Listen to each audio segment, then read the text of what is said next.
네, 이제 오늘 본문 말씀은 야곱이 가나안을 떠나서 애굽으로 이주하게 되는 그 말씀이죠.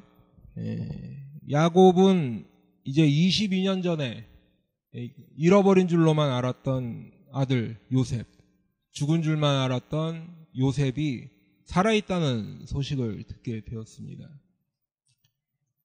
그동안의 야곱은 지난 세월 동안 요셉을 생각만 해도 가슴이 미어져와요.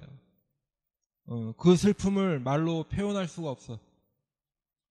우리 옛말에 보면 부모는 산에 모시고 자식은 가슴에 묻는다 이런 말이 있는데, 요셉은 다른 아들들의 위로도 거절했어.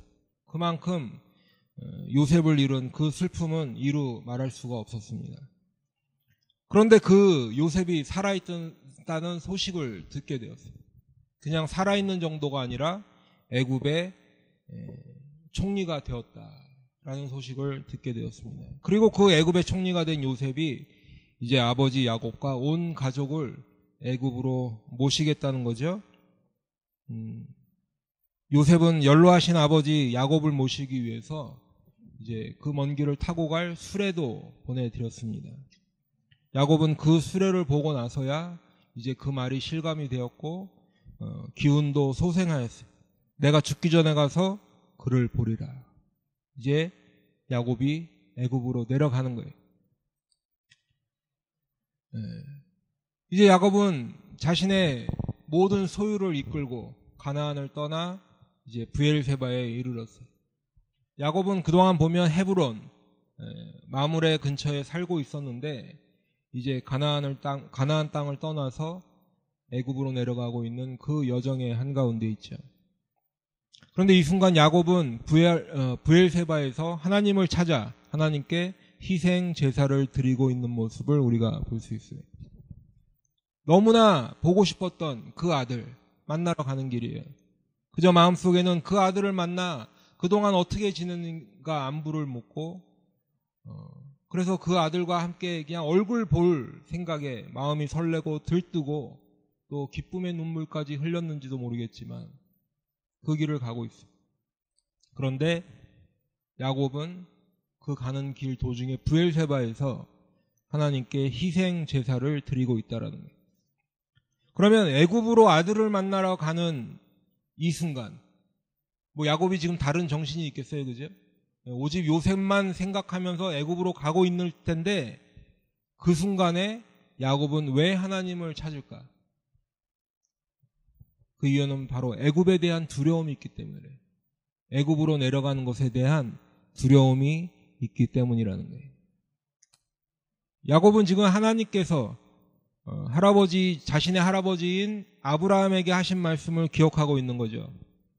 아브라함에게 말씀하셨던 하나님의 말씀을 기억해내고 있는데, 우리가 창세기 15장 13절부터의 말씀에 보면 여호와께서 아브라함에게 이르시되 너는 반드시 알라 네 자손이 이방에서 객이 되어 그들을 섬기겠고 그들은 400년 동안 네 자손을 괴롭히리니 그들이 섬기는 나라를 내가 징벌할지며 그 후에 네 자손이 큰 재물을 이끌고 나오리라. 너는 장수하다가 평안히 조상에게로 돌아가 장사될 것이요 네 자손은 4대 만에 이 땅으로 돌아오리니 이는 아모리 족속의 죄악이 아직 가득 차지 아니함이니라 하시더니. 지금 야곱은 할아버지 아브라함이 들은 이 말씀을 기억하고 있는 거예요. 야곱은 이제 애굽으로 내려가서 너무너무 보고 싶었던 그 아들, 늘 그리워했던 그 아들 요셉을 만나러 가는 길인데, 그런데 이 말씀을 기억해내고 두려워하고 있는 거예요. 지금 애굽으로 내려가는 것 때문에 이스라엘 백성이 애굽의 노예가 되어 살게 되지는 않을까. 그저 내가 아들 보고 싶은 마음이라고 하지만 내 개인적인 목적 때문에 그것 이루려다가 내 후손들에게 어떤 피해가 가지 않을까 하는 마음이라는 거죠. 애굽으로 내려가는 두려움이 있다라는 거예요. 두 번째 이유는 하나님께서 이삭에게, 야곱의 아버지 이삭에게 애굽으로 내려가지 말고 내가 네게 지시하는 땅에 거주하라고 창세기 26장 2절에서도 말씀하셨었어요. 그러니까 아브라함에게 이 말씀을 하시고 그리고 이삭에게는 애굽으로 내려가지 말라고 말씀하셨다는 거죠. 아버지 이삭에게 애굽으로 내려가지 말라고 하나님께서 말씀하셨는데 지금 이삭이 애굽으로 가고 있다라는 거죠. 애굽으로 가는 두려움이 있는 거예요. 세 번째 이유는 야곱 자신도 하나님께서 말씀하신 약속의 땅을 떠나는 것이 내키지 않을 거예요. 왜냐하면 야곱의 연세가 이미 많아요. 다시 돌아온다는 보장이 없죠. 이미 야곱은 가나안을 떠났던 경험이 있어요. 오랜 세월을 가나안을 떠나서 하란 땅에서 살았던 그 경험이 있어요. 우리가 31장 말씀에서도 살펴봤었지만 하나님께서는 그런 야곱에게, 하란 땅에 살고 있는 야곱에게 직접 말씀하신 적이 있는데, 내 조상의 땅, 내 족속에게로 돌아가라. 이곳을 떠나 내 출생지로 돌아가라고 말씀하셨어요. 야곱의 마음속에는 가나안이라는 이 약속의 땅이 가장 중심에 자리 잡고 있는 거예요. 그런데 지금 야곱은 그 약속의 땅을 떠나서 애굽으로 가고 있는데 아들을 만난다는 기쁨은 있지만 동시에 하나님 말씀에 순종하지 않을까, 순종하지 못할까, 약속의 땅에 거해야 되는데 애굽으로 가는 것이 두렵고 부담스러운 거죠. 하나님께 희생 제사를 드리며 하나님 어떻게 할까요? 하나님의 뜻을 구하고 있는 거예요. 그런데 여러분, 사실 이것이 믿음의 사람의 모습이에요. 여러분, 어떤 사람이 믿음의 사람이라고 생각하십니까? 여러분들 머릿속에 믿음의 사람이라고 하면 어떤 그림이 떠오를 수도 있고, 누구 인물이 떠오를 수도 있고, 아니면 어떤 분은 내가 믿음의 사람이야 이렇게 생각하시는 분도 계실 텐데, 믿음의 사람, 어떤 사람일까요? 무슨 능력을 행하고 예언을 하고 병을 고치고 그런 사람만이 믿음의 사람의 모습이 아니라, 믿음의 사람은 제가 생각할 때는 기도하는 사람이에요. 기도하는 사람. 믿음의 사람은 모든 일에 하나님의 뜻을 구하는 사람이에요. 믿음의 사람은 하나님의 뜻을 깨달으면 얼른 자신의 뜻을 버려버리고, 그리고 하나님의 뜻을 따라 사는 사람이 바로 믿음의 사람인 것입니다.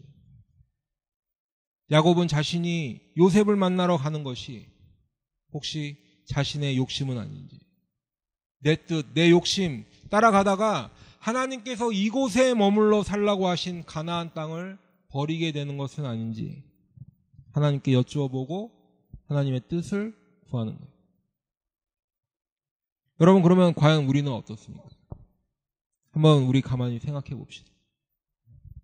우리 인생 가운데 수많은 선택의 순간이 있죠. 무언가를 결정해야 되는 순간들이 계속해서 우리 인생의 앞에 있습니다. 그럴 때 우리는 하나님께 여쭤보고 있는가요? 그럴 때 우리는 하나님의 뜻을 구하고 있는 건가요? 아니면 내 뜻, 내 계획, 내 욕심, 내가 만들어 놓은 어떤 시나리오, 그것을 하나님의 뜻이라고 생각하며 살고 있는가? 우리 한번 생각해 봐야 될 거예요. 그저 한 5분 앉아서 기도하다가 하나님, 저 이렇게 할 건데 주님께서도 동의하시죠? 주님은 저를 도와주셔야 돼요. 이렇게 하고 있지는 않은지. 우리는 대부분 하나님의 뜻이 아니라 내 뜻을 하나님께 요구할 때가 너무 많아요. 뜻이 하늘에서 이루어진 것 같이 땅에서도 이루어지다라고 우리가 주기도문을 통해서 기도하는데, 실제로는 내 뜻을 하나님이 들어주시더라고 할 때가 너무 많다는 거예요.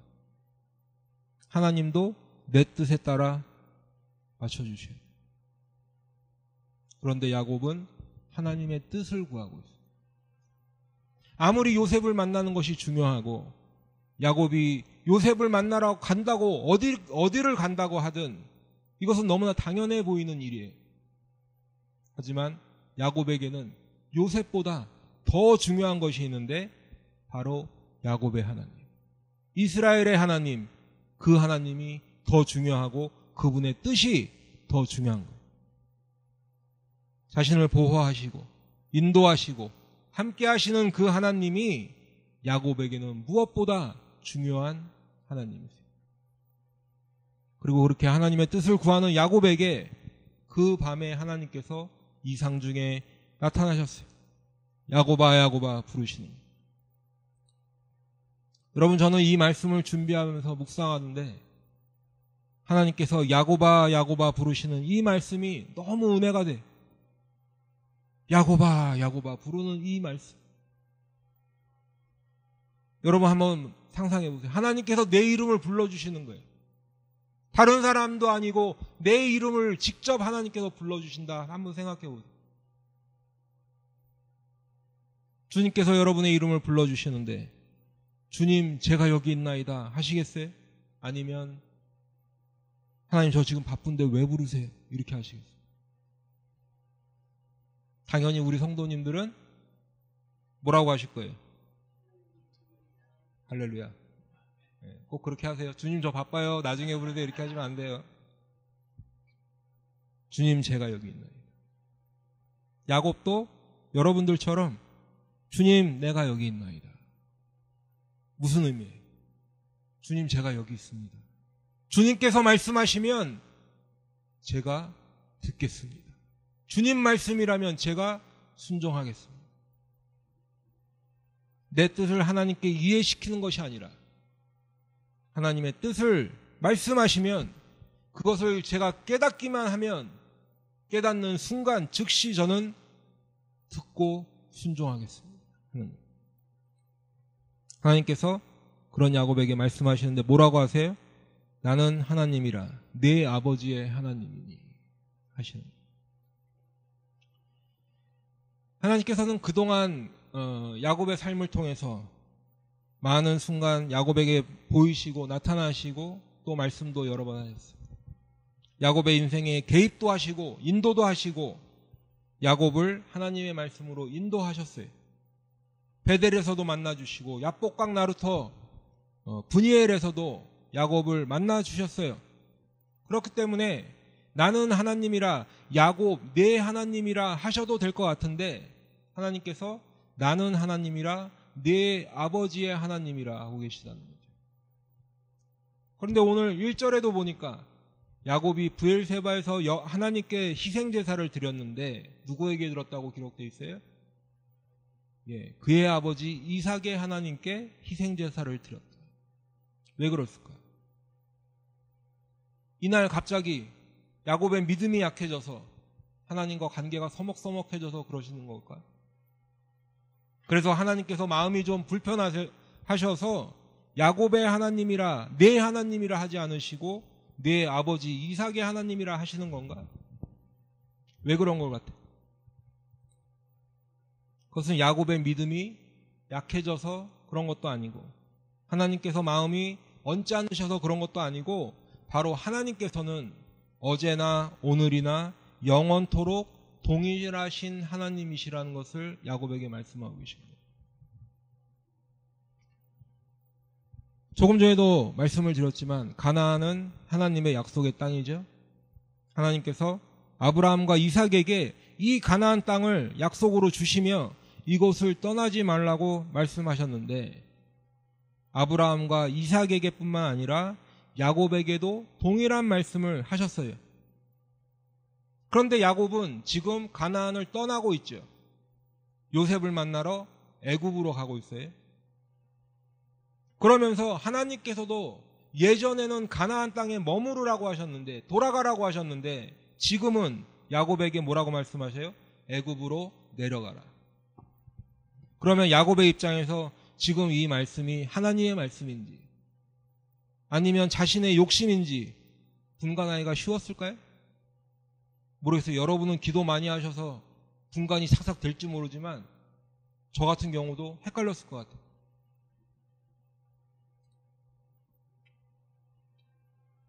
하나님께서는 야곱에게 나는 하나님인데 내 아버지 이삭에게 말씀하셨던 그 하나님이야. 동일한 하나님이야 라고 말씀하고 계십니다. 하나님의 뜻에는 변함이 없는 거예요. 가나안 땅은 하나님의 약속의 땅임이 틀림없어요. 그런데 지금은 애굽으로 가라고 하시는 거예요. 그것이 하나님의 뜻이라는 거예요. 그렇기 때문에 애굽으로 내려가기를 두려워하지 말라고 말씀하고 계십니다. 단순히 애굽으로 내려가라가 아니라 애굽으로 내려가기를 두려워하지 말라. 그리고 하나님께서 애굽으로 내려 보내시는 이유가 분명히 있으시기 때문에 애굽으로 지금 보내시는데, 그 이유가 뭐라는 거예요? 내가 거기서 너로 큰 민족을 이루게 하리라. 하나님께서는 아브라함이라는 한 개인을 부르셨어요. 그리고 하나님의 언약을 아브라함에게 일방적으로 주셨어요. 그리고 이삭을 통해 또 야곱을 통해 그 언약의 줄기, 흐름을 명확하게 하셨죠. 이스마엘이 아니고 이삭이었고 에서가 아니라 야곱이었어요. 이제 야곱의 아들들을 통해서 커다란 대가족을 이루었어요. 그리고 그들을 인도하셨는데, 이제 그 야곱과 그 아들들 다 같이 모여서 가족을 넘어 뭐를 이루시겠다는 거예요? 예, 이제 그들을 통해서 큰 민족을 이루시겠다는 거예요. 그때가 되었다라는 거예요. 하나님께서는 아브라함과 이삭에게 말씀하셨어요. 네 자손이 하늘의 별과 같고 땅의 티끌과 같고 바다의 모래와 같으리라. 무수히 많을 것이다 라고 말씀하셨어요. 하나님께서 이제 그 언약의 말씀을 이루시겠다는 거예요. 그리고 그 언약의 말씀이 이루어지는 장소가 애굽이 될 것이라는 거예요. 애굽으로 내려가기를 두려워하지 말라 말씀하고 계십니다. 그리고 하나님께서는 애굽으로 가는 야곱과 함께 하시겠다고 말씀하시는데, 내가 너와 함께 애굽으로 내려가겠고 약속해 주시는 거예요. 야곱만 애굽으로 보내는 것이 아니에요. 하나님께서 함께 애굽으로 가시겠다는 거예요. 하나님은 가나안 땅에서만 하나님이 아니시고 애굽에서도 하나님이세요. 야곱이 믿고 의지해야 하는 하나님은 가나안에만 계신 분이 아니라, 가나안에서만 역사하시는 하나님이 아니라 하란을 갈 때도 함께 하셨고 이제 애굽으로 내려갈 때도 함께 하시는 하나님이시라는 거예요. 그러면 왜 애굽일까요? 우리가 그 이유를 유다와 다말 사건을 통해 그 대체적인 이유를 조금 알 수 있어요. 여러분, 유다는 애초에 야곱의 아들들 중에서 그래도 믿음이 꽤 괜찮은 아들이었죠. 그래서 요셉을 죽이려고 할 때도 유다는 요셉을 죽이지 말자고 제안했어요. 요셉의 목숨을 구한 형이. 그런데 이런 유다조차도 가나안 땅에 살게 되면서 어떻게 됐어요? 유다가 거기서 가나안 사람 수아라 하는 자의 딸을 보고 그를 데리고 동침하니라고 우리가 읽었죠? 예. 그리고 그 가나안 여인과의 사이에서 얻은 아들 중에 2명이나 하나님 보시기에 악을 행하다가 죽었어요.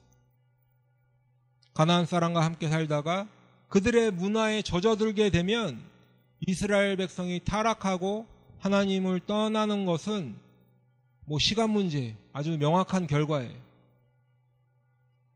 그래서 가나안 땅에 눌러 사는 것보다 더 중요한 것이 있었는데, 그것은 바로 가나안 사람과 그들의 풍속에 동화되면 안 되는 거예요. 가나안 땅에 사는 것보다 더 중요한 것은 바로 가나안 땅에 살면서 하나님을 떠나면 안 된다는 거예요. 가나안 우상을 받아들이는 것 안 된다는 거예요.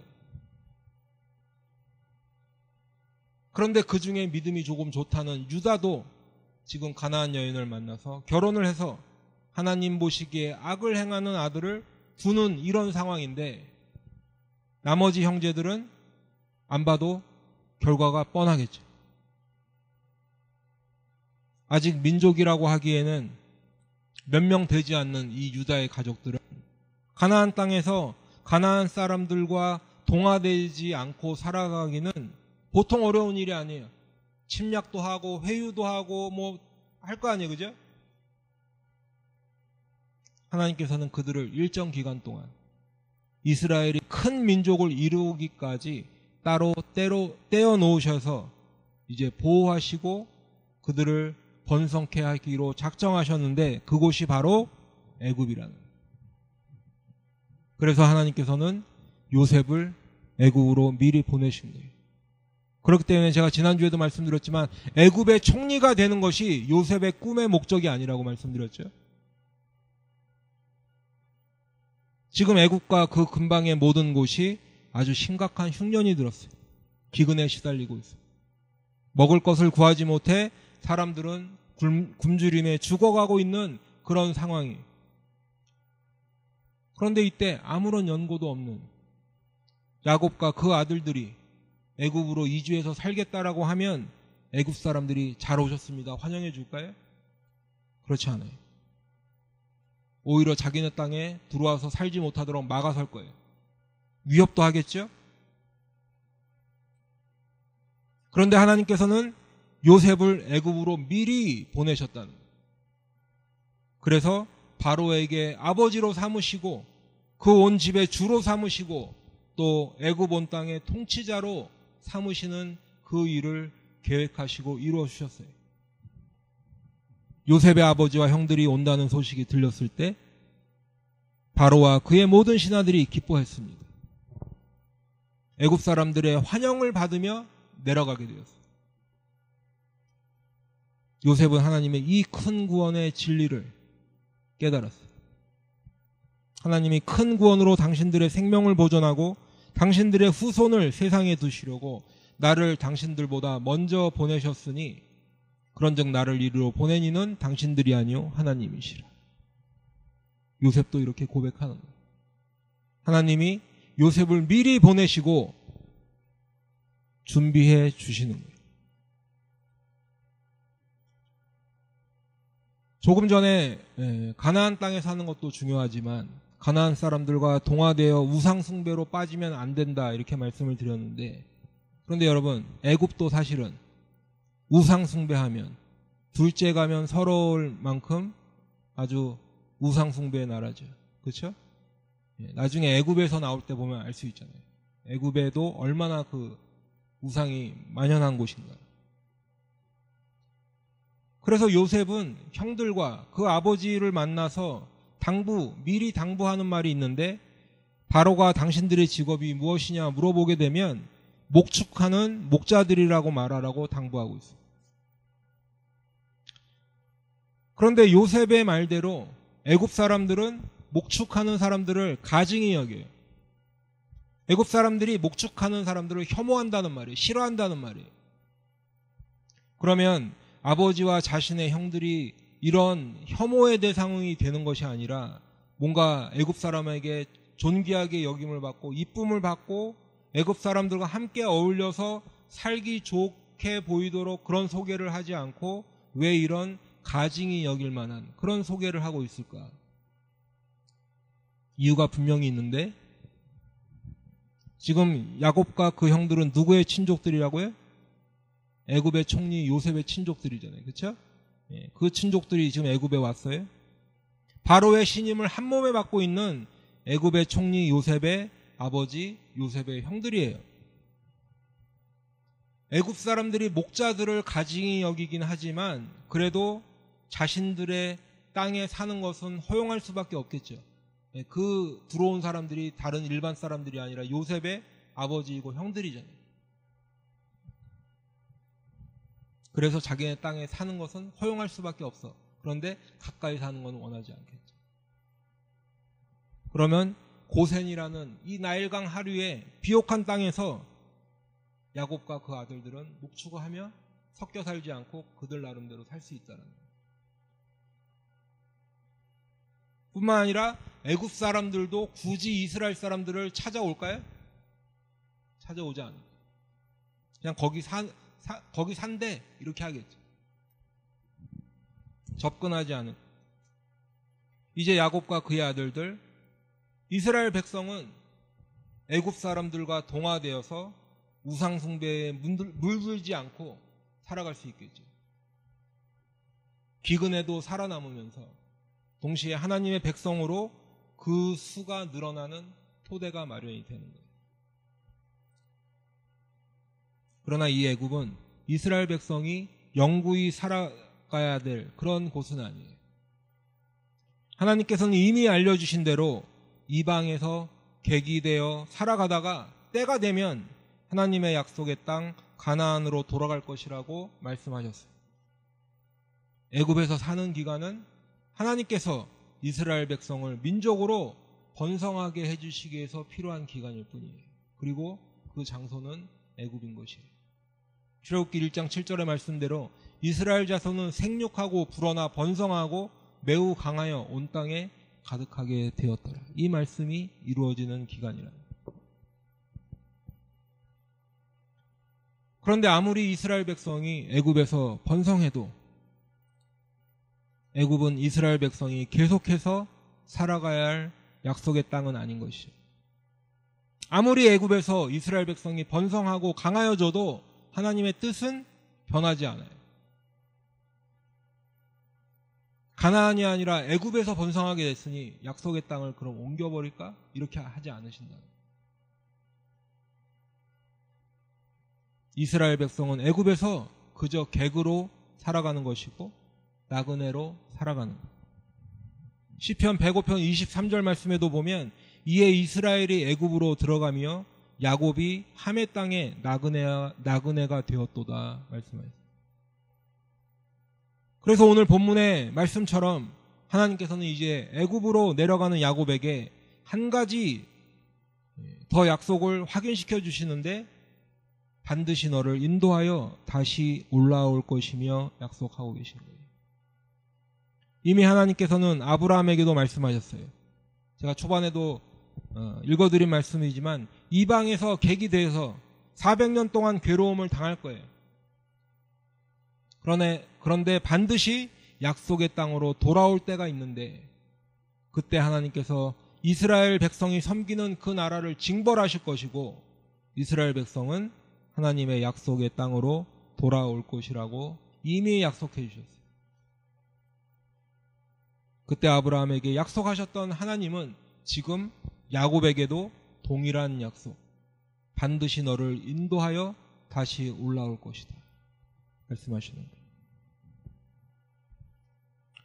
우리가 이 시점에서 한 가지 좀 생각해보고 넘어가야 될 것이 있습니다. 우리는 하나님께서 우리와 함께 하신다거나 우리와 동행하신다는 말을 자주 해요. 그렇죠?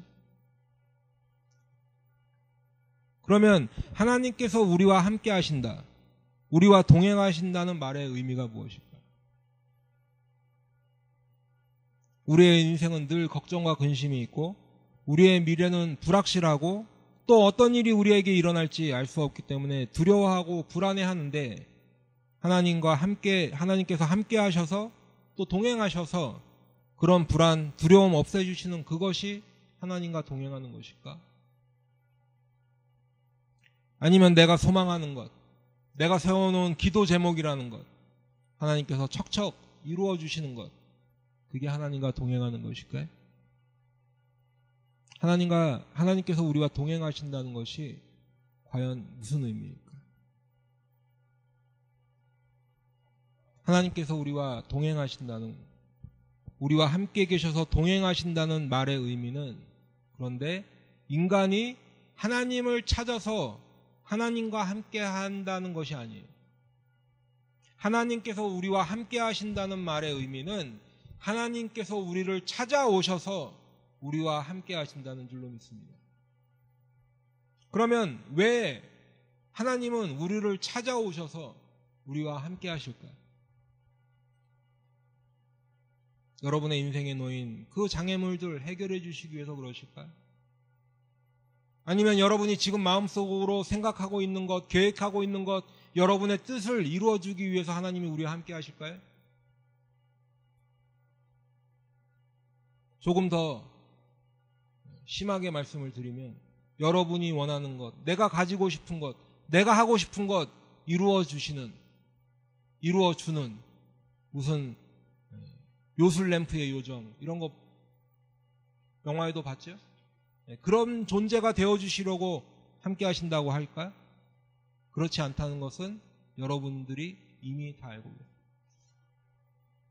하나님께서 우리와 함께 하시는 이유는 바로 하나님의 일을 이루시기 위해서라는 거예요. 하나님께서 우리와 함께 하신다는 것은 하나님께서 약속하신 것을 이루기 위해서 그렇게 하신다는 거예요. 하나님의 뜻을 이루기 위해서.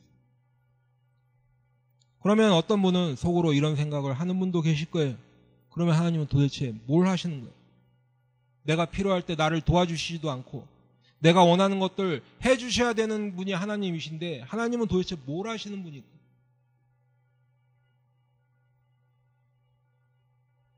만일 여러분이 마음속으로 이런 생각을 하고 계시다면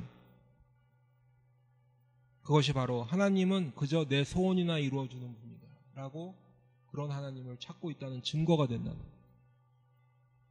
내가 아무리 하나님을 예배한다고 말은 해도 내가 원하는 것 들어주지 않는다고 하나님께 섭섭한 마음이 들고 더 나아가서는 하나님께 시험이 들었다느니 아니면 교회 열심히 다녀봐야 다 소용없다느니 그런 불평을 하게 된다. 내 신앙생활이라는 것은 결국 내 안위, 내 욕심 채우려고 신앙생활을 했다는 것밖에 되지 않아요. 지금 애굽으로 내려가는 야곱에게 하나님은 내가 너와 함께 애굽으로 내려가겠다라고 약속하셨는데 이 말씀이 야곱을 단순히 안심시키고 어떤 야곱의 개인적인 안위를 보장해 주시는 말씀이 아니라는 거예요. 야곱은 하나님의 언약의 말씀이 성취될 것이라는 믿음이 있었는데 그러나 자신이 애굽으로 요셉을 만나러 가는 그것이 자신의 개인적인 욕심인 것은 아닌가에 하는 그런 두려움이 있었다라고 하면 하나님께서는 그런 야곱에게 하나님의 언약의 말씀은 변하지 않고 반드시 이루어질 것이라는 것을 확증해 주고 계신 거예요.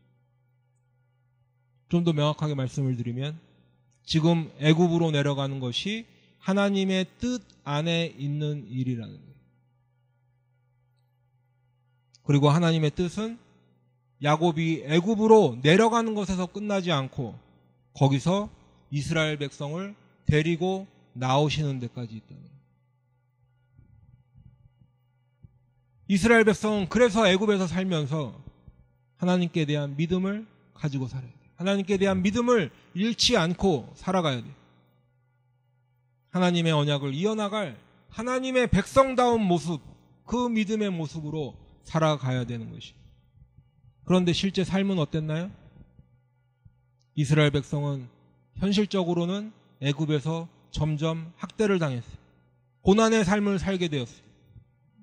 이스라엘 백성 스스로는 그곳에서 자신들의 안위를 지킬 수도 없었고 애굽에서 빠져나올 수도 없었어요. 결국에 이스라엘 백성이 할 수 있는 것이라고는 하나님께 부르짖는 거예요. 하나님을 찾을 때, 하나님께 부르짖고 하나님을 찾을 때 하나님의 구원의 손길이 이스라엘 백성에게 임하셔서 그 이스라엘 백성을 애굽에서 나오게 하시고 홍해를 건너게 하시는 거예요. 이것이 하나님의 구원 계획이고 이스라엘 백성을 향한 하나님의 뜻이에요. 애굽을 나오게 되는 것은 이스라엘 백성의 노력으로 되지 않았어요. 이스라엘 백성이 무슨 힘을 길러서 나온 게 아니에요. 그저 이스라엘 백성이 한 것이라고는 어린 양을 잡아서 문설주에 그 피를 바른 것밖에 없어요. 피를 발라야 살 수 있다는 그 하나님의 말씀을 믿었고 그리고 그대로 행한 사람은 살았어요. 그리고 그대로 행한 사람은 홍해를 건너 애굽을 빠져나오는 거예요. 그 피가 표적이 되었고 사망의 재앙이 내리지 않고 구원을 얻게 되는 것입니다. 이것이 하나님의 구원 계획이고 이 약속의 말씀을 믿고 순종한 사람만이 하나님의 인도하심을 따라 홍해를 건너게 될 것입니다.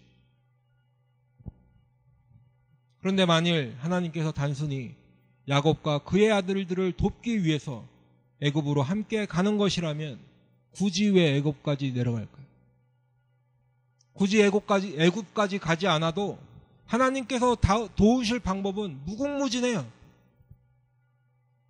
애굽으로 가지 않아도 현재 살고 있는 가나안 땅, 하나님께서 말씀하신 그 약속의 땅 가나안에서 얼마든지 잘 살게 해주실 수 있어요.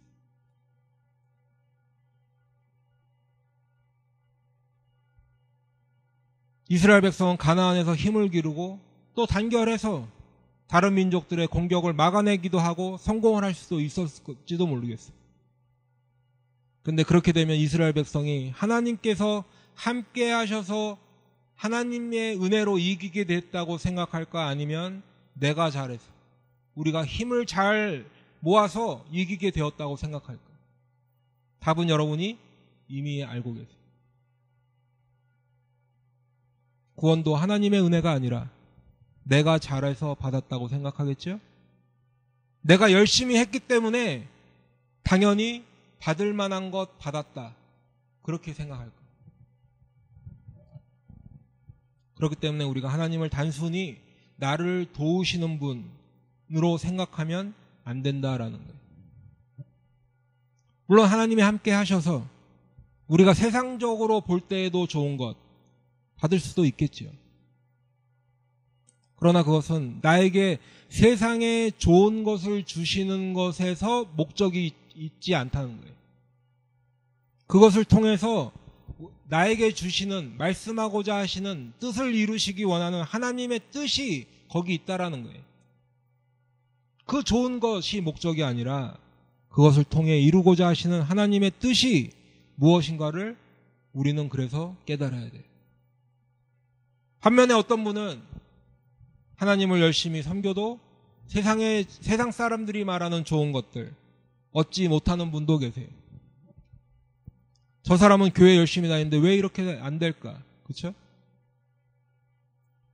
왜냐하면 하나님의 관심은 우리가 세상에서 말하는 좋은 것 채우는 데 있지 않으세요. 하나님의 관심은 거기 있지 않으시다는 거예요.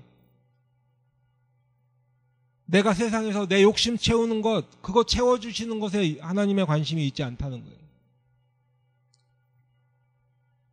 세상 사람들이 좋다고 생각하는 것, 주시는 것이 하나님의 뜻이 아니라는 거예요. 그것을 주고 안 주시고 하는 것은 다른 것이 아니라 하나님의 뜻 가운데 필요하면 주실 수도 있고 필요치 않으면 오히려 안 주실 수도 있다. 그러면 이 시대를 살아가는 우리를 향한 하나님의 뜻은 뭘까요? 디모데전서 2장 3절 말씀해 보니까 하나님은 모든 사람이 구원을 받으며 진리를 아는 데에 이르시기를 원하시는, 하나님이 원하시는 것은 모든 사람이 구원을 받으며 진리를 아는 것에 이른다, 그것을 원하신다는 거예요. 근데 모든 사람이 다 그 하나님의 부르심에 응했나요? 다 그 부르심에 아멘하고 순종했나요? 그렇지 않죠. 어떤 사람은 앞에서 확실하게 거부하는 사람도 있지만 어떤 사람은 이 핑계 저 핑계 대면서 그저 미루고 거부해요. 그런데 이렇게 하나 저렇게 하나 결국은 다 뭐예요? 하나님의 구원의 은혜를 거절하는 거예요. 믿지 않겠다라는 거예요. 좋은 말로 거절을 하나, 욕하면서 거절을 하나, 결국은 그 결과는 똑같다는 거예요. 하나님의 뜻은 우리 죄로 인해 죽을 수밖에 없는 우리 인간들을 구원하시는 데 있어요. 그래서 하나님의 아들 독생자 예수를 죽기까지 내놓으셨어요. 예수를 이 땅에 보내셔서 십자가에서 그 피를 흘리며 죽이셨어요. 그리스도 예수께서 죄인을 구원하시려고 이 세상에 임하신 거예요. 그것이 하나님의 뜻이고 하나님의 언약이고 하나님의 구원 계획이에요. 그리고 하나님은 한 번도 우리를 구원하시려는 그 뜻을 변경하신 적이 없어요. 예수를 이 땅에 보내셔서 결국에는 십자가에서 그것을 이루어내시는 분이 우리 하나님이십니다. 그렇기 때문에 우리 인생에 수많은 일들이 있고 많은 사람들과 지나면서 이런 일 저런 일 여러 가지 일들을 겪으면서 우리가 살고 있지만 그 수많은 일들과 상황들을 통해서 우리는 우리를 구원으로 인도하시는 하나님을 만나야 되는 거예요. 우리 앞에 어떤 일이 펼쳐지고 어떤 상황이 있더라도 우리가 꼭 이루어야 되는 것은 내 뜻이 아니라 하나님을 만나는 데 있다라는 거예요. 여러분, 이 세상에서 뭔가 큰 업적을 이루어서 내 이름 날리는 것에 우리의 인생의 목적이 있지 않아요. 내가 다른 사람보다 월등히 큰 부자가 되어 많은 부를 축적하는 것에 내 인생의 목적이 있지 않은 거예요. 어떤 사람은 그런 큰 거 말고도 그냥 내가 원하는 것 다 하고 살아야 되는 사람이 있어요. 그런데 그것에 인생의 목적이 있지 않다는 거예요. 여러분, 그거 다 해보면 무슨 소용이 있어요? 예, 다 해보고 나면 만족할까요? 또 다른 무언가가 보여요.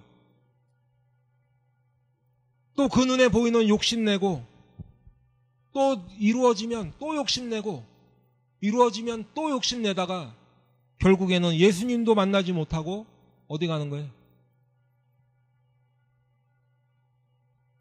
결국 지옥에 가는 이유가 다른 이유가 아니라 내 욕심, 내 죄 때문에 가는 거예요.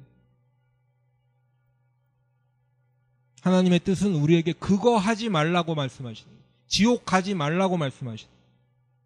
세상이 눈에 보이는 것이 전부가 아니라고 말씀하고 계세요.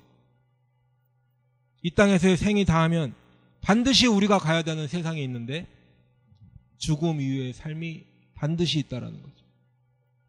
그리고 우리가 이 땅에 살아갈 때에 그 죽음 이후의 삶을 대비하라고 우리에게 말씀하고 계신 거예요. 하나님은 우리가 그것을 깨닫기 원하시고 그 부르심에 아멘하며 순종하기를 원하세요. 그래야 우리가 살 수 있기 때문에.